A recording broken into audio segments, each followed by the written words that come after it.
pagi sahabat Rema dimanapun Anda berada.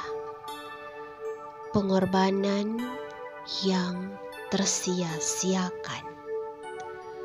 Tony Campbell dalam bukunya Who Moved the Priestess menceritakan kisah nyata ini, yakni seorang pemuda brilian lulusan dari West Point Academy, sebuah akademi militer prestisius di Amerika.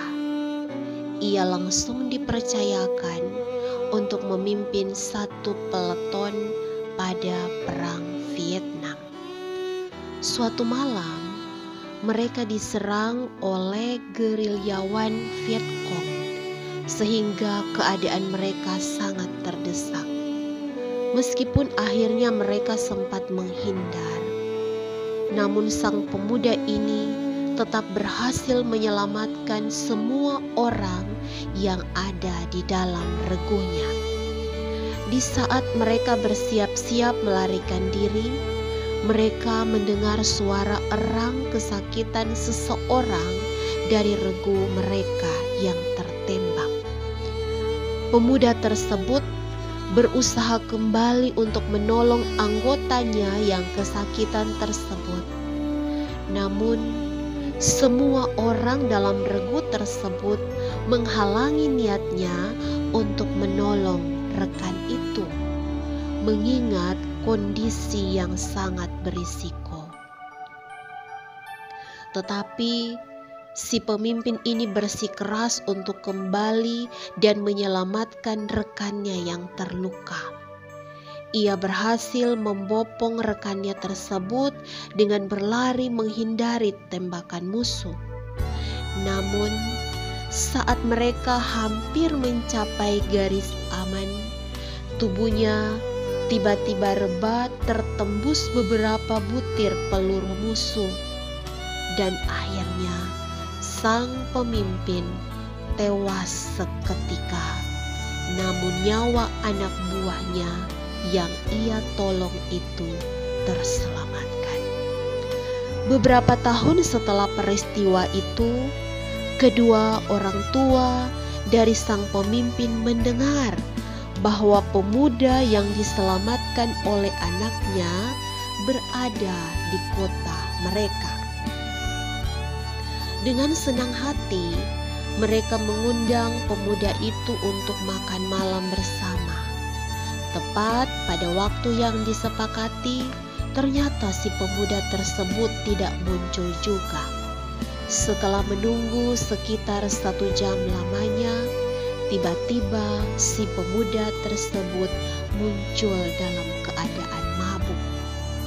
Ketika sedang makan malam bersama, acap kali si pemuda mengeluarkan kata-kata kotor, mengumpat, dan sama sekali tidak menunjukkan rasa hormatnya terhadap kedua orang tua dari pemuda yang telah menyelamatkan nyawanya.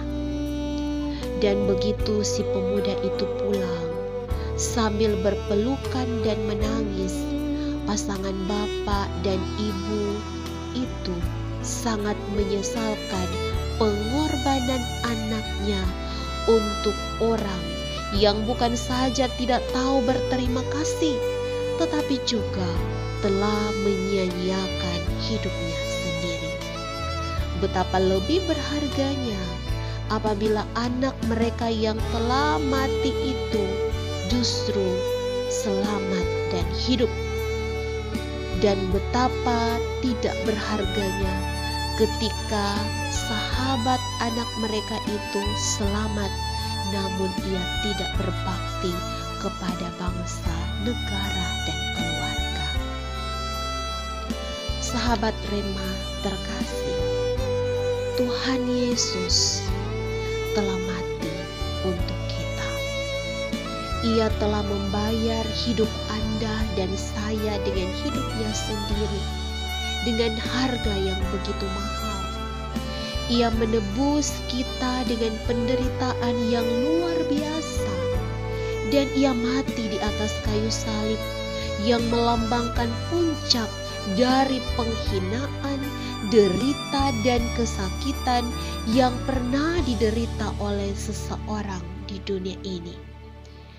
Jika Anda seseorang yang menyadari kebenaran ini, jangan sia-siakan pengorbanannya. Tunjukkan kasih, hormat, dan ucapan syukur Anda kepada Tuhan.